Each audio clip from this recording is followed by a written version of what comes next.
Hi everybody, welcome back to the channel. Just before we get into today's video, I just wanted to give a huge shout out to all you guys that have subscribed to the channel so far. Back in April, I was looking to break through the 100 subscribers barrier, which we achieved with ease. It's now the beginning of June, about the 7th today, and we're well on the way to 200 subscribers. I think it's about 189 as we stand now. So hopefully by the end of June we can get to the 200 mark. I think that's well achievable. Also wanted to give a shout out to one of my subscribers our subscribers who took the time to actually email me directly. I won't give out his name, but basically he says he's really enjoyed watching the videos, and it's inspired him to go out and look at an Astra twin top himself. He feels more reassured now knowing that there are people like myself and a lot of others who own these vehicles that can fix them and work around them if there's problems. He was worried about the roof failing, but now he knows there are people that have got fixes for any issues with the roof, and it doesn't mean he has to take it to the main dealers and it's going to cost him a fortune. So I did email him back and say if he bought the vehicle, he went to have a look at it during the week to let me know. I haven't heard back from him yet, so if you're watching, give us a shout out, let us know if you bought the car and how you're getting on with it. So without further ado, let's get on with today's video, and we're going to pick up where we left off last week, which is fitting the exhaust manifold and a few other bits and pieces in readiness to get this engine started.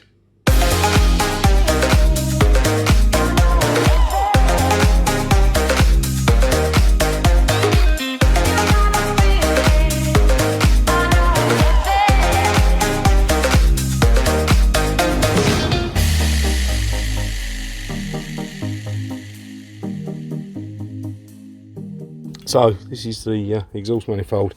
I'm just going to show you, if you can see down there, what goes on inside a catalytic converter. So that's the catalyst. It's got loads of tiny little cells. I actually work for a company that makes these, so I know a little bit about them. So basically, thousands of little cells in there. You can see the little tiny holes that the exhaust gases pass through, and when they get up to a certain temperature, there's a chemical reaction takes place with the precious metals that are inside there, and consequently that reduces the emissions. So you can see ours is quite clean. There's a couple of little bits and pieces in there, but they've just fallen in there. I'll knock them out first, but it's nice and clean. It's not blocked or anything, so that's good considering the old engine was burning a bit of oil. So let's get this fitted on the car. So just to give you a bit of an idea what I've been doing, a bit closer up view. That's new studs, new nuts, some old studs, old nuts, fixing the manifold on. Catalytic converter is part of that manifold, that's there. And then what I've just been messing around with under here, if we can get under, is there's a bracket here. And this bracket just provides some extra support for the cap and the downpipe. And these holes weren't quite lining up. There's one here and there's one round there on the other side. So what I did, loosen one bolt. You see the one I couldn't get to, it's up behind the dipstick tube there. So even if the catalyst wasn't there, you wouldn't be able to get anything on it. I couldn't even get a spanner on that up there. But I just managed to knock these, levered this one across, knock the other one, which is there, over in line. So it's not there, it's round. Where is it? It's round here, so it's there. Oh, where are you? Just there. So tap this one round with a mallet, as you saw, and just levered this one away a little bit from the catalyst, and I've got those in, so I'll just get a Torx bit and tighten those up. So what I've been fiddling with now is to get this heat shield back on. So I remembered I needed to take this off before I could get this off. Sorry, didn't show you this off, the air conditioning pipework off, before I could get that off. So I need to obviously put this back on before I put that back on. So what I was thinking was this mounted up here, but it doesn't because I'm silly. If we just pull this away a little bit, there's a little hole in there, threaded hole in there. I'm assuming, yeah, I can just about see it. There's one the other end, so that actually bolts on like that. And I think we'll find that this bracket And the other bracket, where was it? That bracket, at least that one possibly goes on there. I don't know. It goes on there, maybe. I don't know. We'll get to the bottom of it.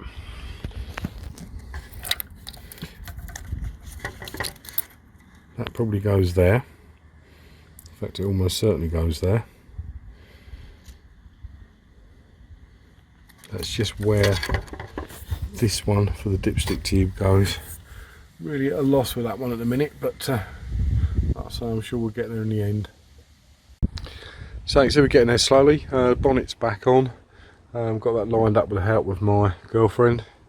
So that's all back on. I had clipped this wiring loom round. This goes to the ECU.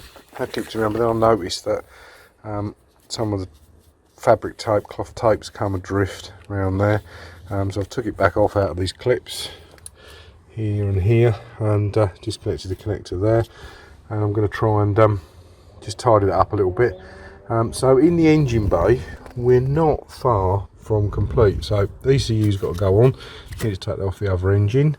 Battery tray's got to go back in there. Air filter box that side. Mounts there, there, and there. Obviously the clutch pipe, that's here. Got to put the fitting on top of the gearbox. That's still sitting in the garage somewhere on the trolley, I think. Drive shafts have got to go back in either side, and obviously the big bit that's missing at the minute is the radiator pack. But other than that, I think we're not far from getting this started. Oh yeah, and obviously the rocker cover needs to be replaced. This one with rusty bolts, put the new one on off the other engine. I think we're getting there. We're getting there. We're on the homeward straight now. Water bottle, that's another thing that needs to go on. Coolant, the expansion reservoir. There's a couple of pipes, one there. I think the other pipes are on the radiator pack, which we need to drop in. So we're not that far off getting this started. So let's crack on with it and get it done. So as you can see, I've tidied this up a bit now. Just put a bit of electrical tape around it, rewound the cloth tape back round, and just put a bit of electrical insulation tape over the end of it. Just tidied it up a little bit, saves any bare wires. So we'll drape that over to where it's got to go, and then that connector has got to go on there like that. Push that down, that's that clipped in. Another one of those little cable tie type things there has got to go hold there, so that's that in. That drops in there, and that clips on there, so that's just one of those little clips mount the chassis, round to the engine rather, and that one has got to go round there, like that, and there we are. That's that bit of wiring secured in place. Just nip that up a little bit there. That holds the lambda sensor or oxygen sensor, whichever you want to call it. That's plugged in there. So I think the next thing to do is to get the battery tray and get that put back in there. So battery box is back in.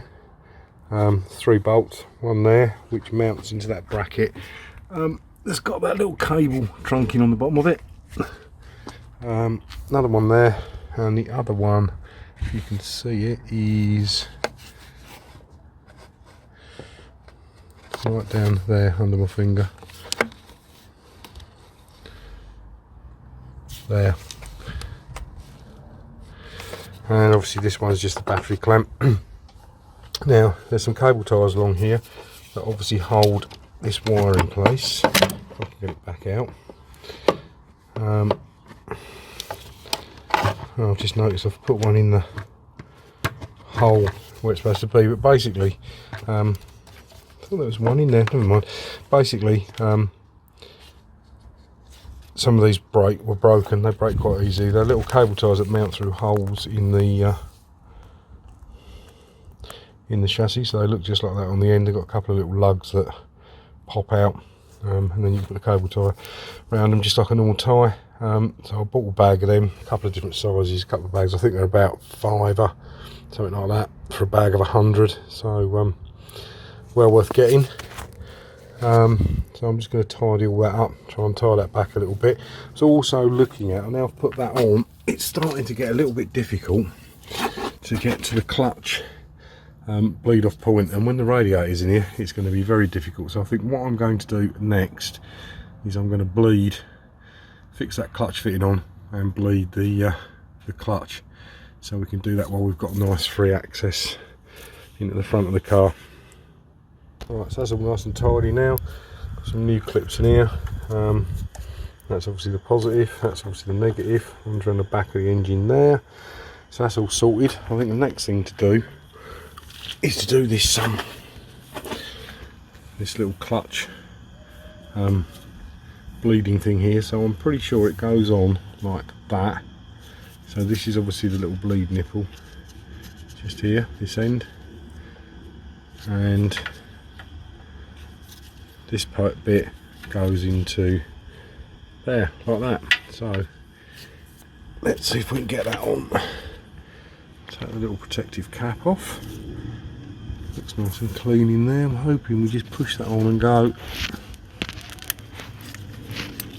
like that. It's as easy as that. It's on in place. So the next bit to do is this. I've got this protective cap on here. I think we're going to lose a bit of brake fluid. Yeah, just a little bit. Oh, it's come off the top of the engine now. Oh, that's better. A bit more of a click.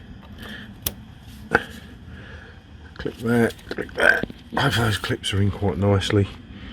So that's in. So now we need to bleed the clutch.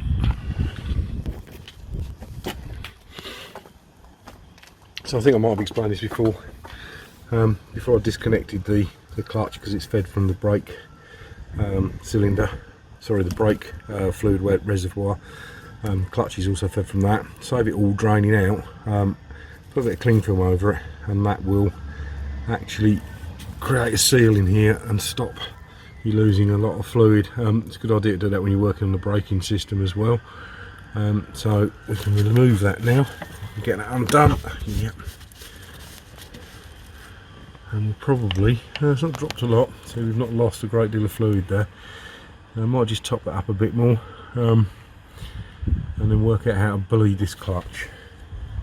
So while I was down here, I noticed the reversing light switch, so I'll put that on while I think about it. So take the little protective cover thing, that little bung there off the end of the bleed nipple, which is there.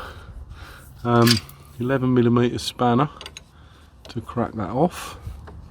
It's quite easy, so it's only plastic, so I don't want a lot of pressure, a lot of strength to get that open. Not like some brake calipers where you think you're going to round the bolt off. Now what I'm going to try and use is this device here, which is a one-way valve. It's a bit of tube with a one-way valve in it. So the idea is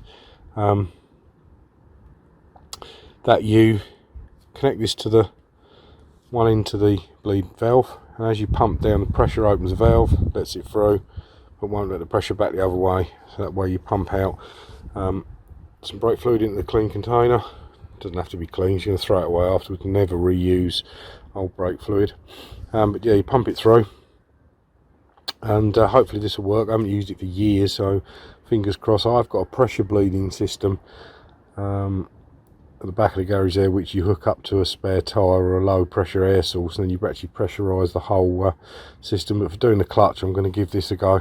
So I'm going to get it set up and see how we get on.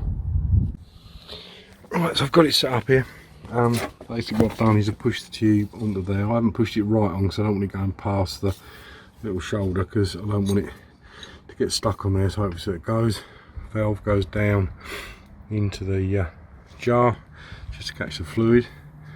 Already topped up the reservoir, so that's right up to the brim now. You want to keep that well topped up, because the last thing you want is to pull air in through that reservoir, and then you end up with air in your braking system as well as in your clutch, because it's all shared. So I'm going to crank that off. You don't need to unscrew it all the way. I'm just going to do probably, I don't know, half a turn, something like that. See how we go, and then we need to get inside the car and pump the brake pedal. So I'm going to go and do that. Hopefully we should get some fluid coming out of here. Maybe I should have pushed that on all the way, because as you can see it's come off and it has pumped brake fluid there, all up the side of my nice clean gearbox, and then a nice little puddle on the floor. So that was a bit of a fail, so I'm going to push that back on, clean up and try again. So that's the airbox in. That was just a push fit, just pushes into two rubber mounts on that bracket there, and there's another one just there. There's a U-clip in the bodywork, welded the bodywork of the car, and a rubber mount on the bottom of the airbox. So I'll just push that back in, obviously gave it a knockout inside, made sure the drain holes and that were clear. So next thing I was going to do is the water bottle, and I remembered an annoying little fault I've had on this is that it keeps telling me the water level's low, coolant level's low, even though it isn't. And I suspect it's this sensor, because it's probably dried out now. I don't know if you can see the corrosion in there. See a little bit of blue on the end of one of those terminals. In fact, I'm just wondering, no, the other one's there. There's a lot of corrosion in there. I think that the sensor's leaking inside, because I keep drying this out and it keeps filling up with water. Well, not filling up with water, but just getting really wet. And I keep getting the coolant level warning come on the dashboard. So I've bought a new sensor in a little packet, which I probably can't get undone with one hand. No, I can't, but anyway, you can see it in there. That just pops in there. There's a little clip here. We're probably just going to have to bend back with a screwdriver to pop this one out. There's a little bit of gunge on the bottom there. Looks like it could have been leaking. So hopefully that it's that leaking internally and not round here and filling it up. It shouldn't be, because the connector that goes in here, actually we'll have a look on the car. The connector that goes in here is this one here. It's a little bit gungy inside again. I have to give that a clean up, roll it back, but basically it's got a rubber seal on it, so anything leaking outside shouldn't be getting back in there. As you can see, those pins are getting quite corroded, so I might have to see if I can get hold of another one of those off breakers and just splice it in to the loom there if the problem persists. But we'll try and get this level sensor out. Like I say, I think we just prise back there. I did try once before, but I hadn't got a replacement, didn't want to break anything and make it worse, so I think we just prise that back, and hopefully it should just pull out. So I was pretty much right. There's a little clip here. I've mashed it a little bit, but it's still okay. So what I did is I sacrificed the clip on the side of the old sensor rather than damage this bottle too much, and I found the problem. If you look at the end of that, it has snapped off, and if you look at the end of that, it hasn't snapped off. So I haven't just done that, I just pulled that straight out of there. It's quite a tight fit, pulled it out, and the end is stuck in the end of the bottle there. So somehow I've got to try and get that out, because it's right down there. I don't know whether tapping it or knocking it or whatever, because that is quite a tight, no, it's not that tight a fit. Hopefully we can get that out, and then we can just drop the new one straight in place of it, and that should solve our problem. So what I suspect, obviously the other end of it pinged off as I was prising out with a screwdriver, but I think what's been happening is, because that's cracked, water's been getting in there. So let's see if I can dig that out, see how we get on. Well, I don't know if that was a problem or not. I got a little bit of plastic out of there in several little bits. There's some bits of it there, some more there. So I've got the bits of plastic out, I'll push that in, it's gone in easily and clipped, wash it with a bit of WD-40. I don't think that goes through into the actual bottle itself. It might just be the float is sticking, but then it doesn't explain why it's getting wet. Anyway, that doesn't look right to me. That was definitely broken. I've broken it at that end. It was £9 posted, I think, off of the good old eBay. So it's not going to break the bank, and it might just fix the problem, but at least it'll eliminate that as the issue if it's not that. So let's get it fitted on the car. So that's back in place on the car.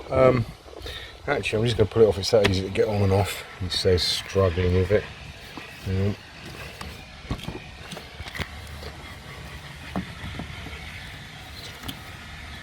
we go. So basically on the back there is these little plastic bits that slide over this metal bracket, and then there's a plastic clip that goes on there to hold it on, which I might leave off for now. What I was just thinking is, while I've got it apart, I might just give that a clean up inside, because it's easier to get it out here while there's no battery and no tank on. So I'll give that a clean up, put that back on, and that's another little job done.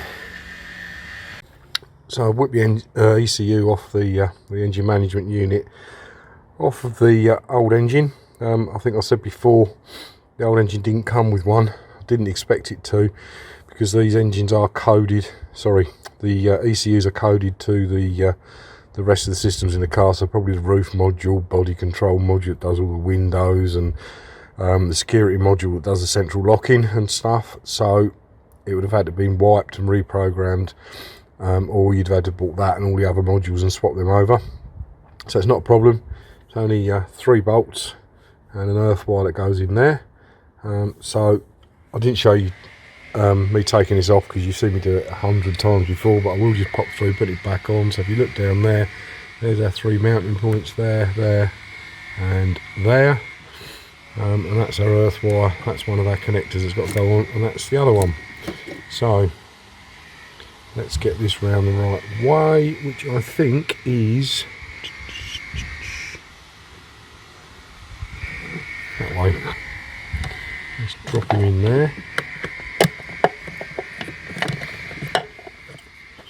It should just line up quite nicely with those 3 holes like that, which it does. So I'll just grab the bolts. It's quite handy having the battery out, because it provides a nice little tray to store the bolts in. So let's just get the 3 long ones first. Get those located.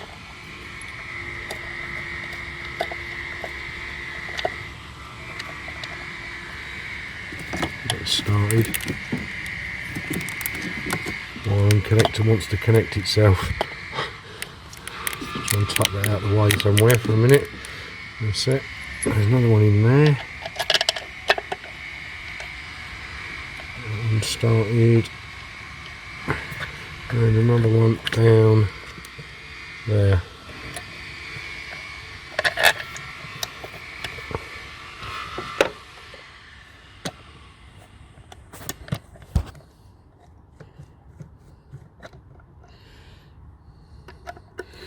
Again, there's probably some torque setting for these, but I'm just going to nip them up hand tight and then stick the wrench on in a minute and tighten them up.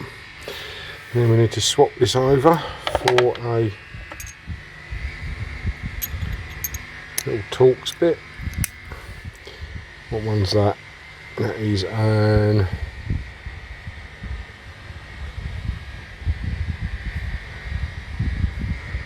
can't see on camera. It's an E10. I'll get it to focus. There we go, an E10. And we need that for this little bad boy here, which is the earthing strap that goes onto the top of the ECU,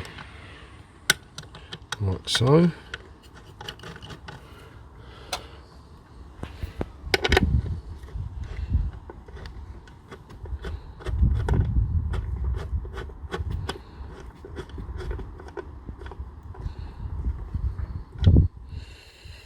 Right, I'll just tweak those up and then we'll put the connectors on, and that'll be another step closer to start up.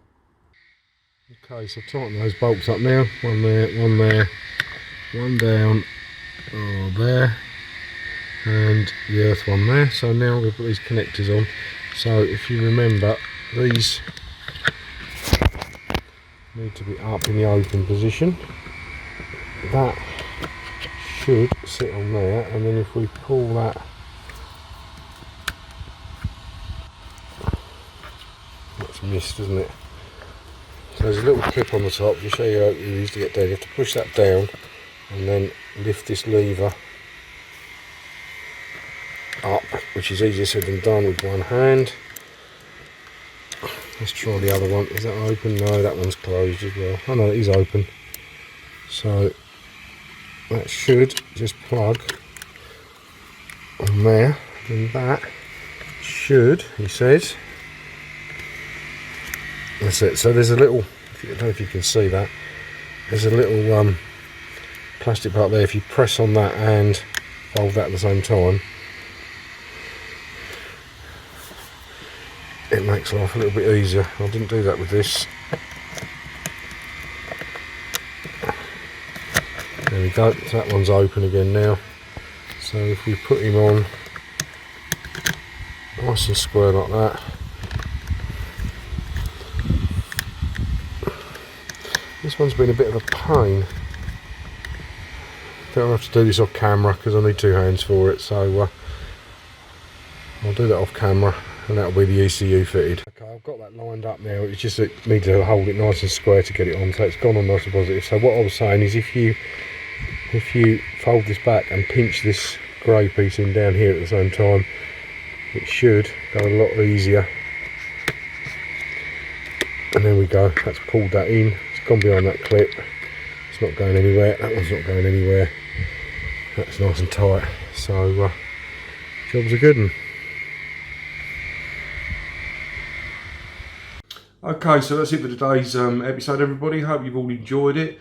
Don't forget to hit the like button, because that does go a long way to promoting the video. It helps YouTube's algorithms decide that, oh, this is a good video.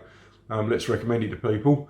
So it goes a long way to helping the channel grow. I want to try and grow this channel and bring you bigger and better things in the future. Until then, stay safe, look after yourselves, and I'll catch you in the next one.